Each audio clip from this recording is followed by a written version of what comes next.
The French brand Yema is well known for dive watches like the Superman, for robust specifications and the typical sporty look of the 60s. But here and there, Yema also introduces pieces that are more surprising than the kingpin genre dive watch. Watches like the Traveler, for example, or their latest model, the Urban Classic. A pure dress watch with modest dimensions, a classy look and a reasonable price tag. So let's go over the specifications. The Urban Classic is an automatic watch with a case diameter of 37.5 millimeters, a length lug-to-lug of 45 and a height of 11.5 millimeters, including the crystal. Lug width is 20, water resistance 100 meters.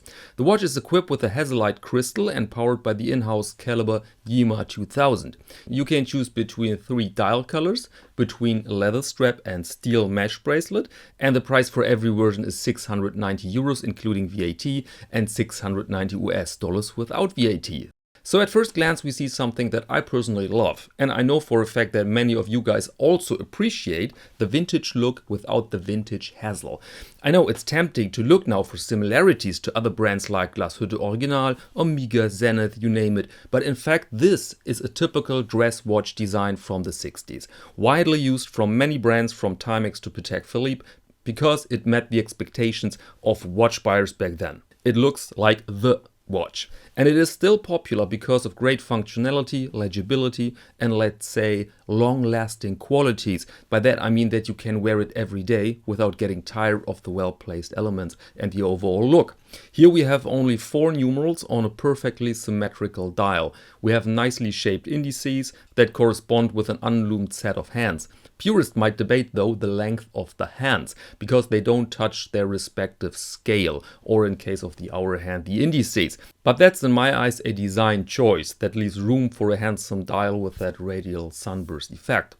The absence of a date here is also a nice feature because again it lets the dial color shine, lets room without too many interruptions. But the fact that we have a 690 euro watch in front of us leads to the assumption there must be cost-cutting measures present.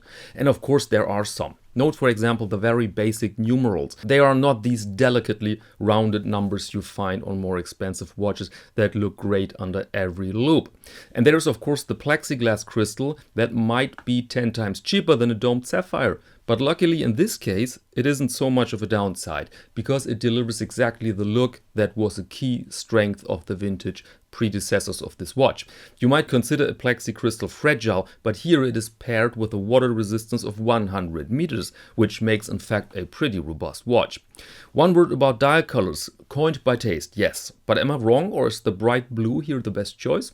And I can back it up with the strap argument.